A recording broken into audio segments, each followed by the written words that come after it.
Belasan warga desa Geludukan, Klaten, Jawa Tengah mendatangi kantor DPD Federasi Advokat Republik Indonesia di Sleman, Yogyakarta.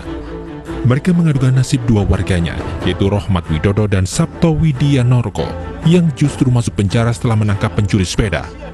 Peristiwa bermula saat Rohmat dan Sabto melihat seseorang yang diduga pencuri sepeda di dekat rumahnya. Keduanya lalu mengejar dan berhasil menangkapnya, yang belakangan diketahui bernama Yuniadi Isnanto alias Londo. Namun kedua warga tersebut justru dilaporkan ke polisi oleh orang tua pencuri. Keduanya dituntut 6 bulan penjara dengan tuduhan pengeroyokan. Ketua DPD Advokasi menyatakan ada kejanggalan dalam kasus tersebut karena orang yang menyelamatkan barang orang lain tidak dapat dipidana. Menyelamatkan barang milik orang lain atau barangnya sendiri itu jelas tidak bisa dipidana. Ini yang perlu dipahami.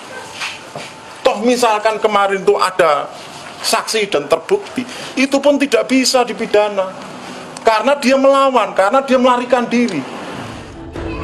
Para istri terdakwa berharap dan meminta majelis hakim untuk membebaskan Rohmat dan Sabto dari jeratan hukum.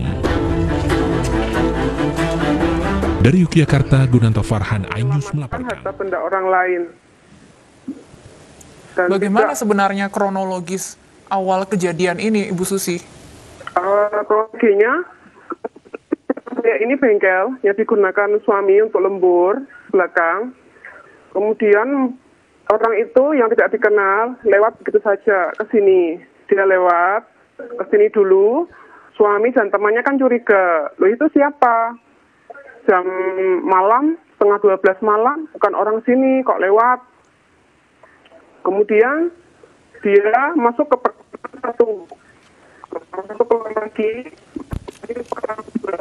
Setelah itu dia lewat sini lagi.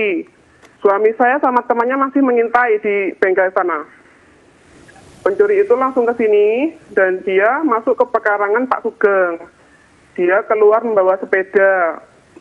Nah, suami saya sontak teriak, Mas, dia memanggil, tapi yang membawa sepeda itu tidak mengindahkan suami saya, pergi begitu saja mengayuh sepeda.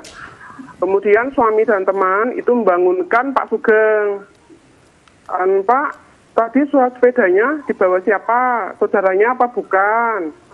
Dan kemudian Pak Sugeng dengan yang panik seperti itu, dia menengok ke pekarangannya, garasi, dia bilang, loh sepeda saya hilang. Loh sepeda saya dicuri, Mas. Nah, setelah ditekankan seperti itu, kemudian, ayo Mas, dikejar. Nah, melakukan pengejaran.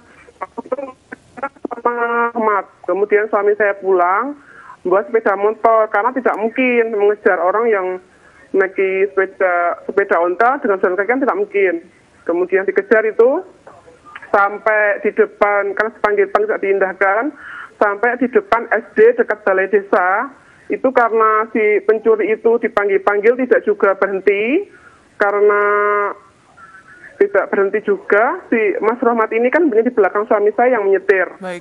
Mas Rohmat ini dengan terpaksa mendorong roda bagian belakang sepeda, kemudian roboh sepeda itu, jatuh pencurinya, dan suami saya turun, Rohmat turun, tapi pencurinya itu begitu jatuh, dia langsung bangun dan lari lagi, Mbak. Oke. Nah, di situ jadi ada upaya untuk menangkap pelaku, terduga pelaku dalam hal ini, dan kemudian betul ada penganiayaan di sana, ada pemukulan terhadap terduga pelaku ini, Bu?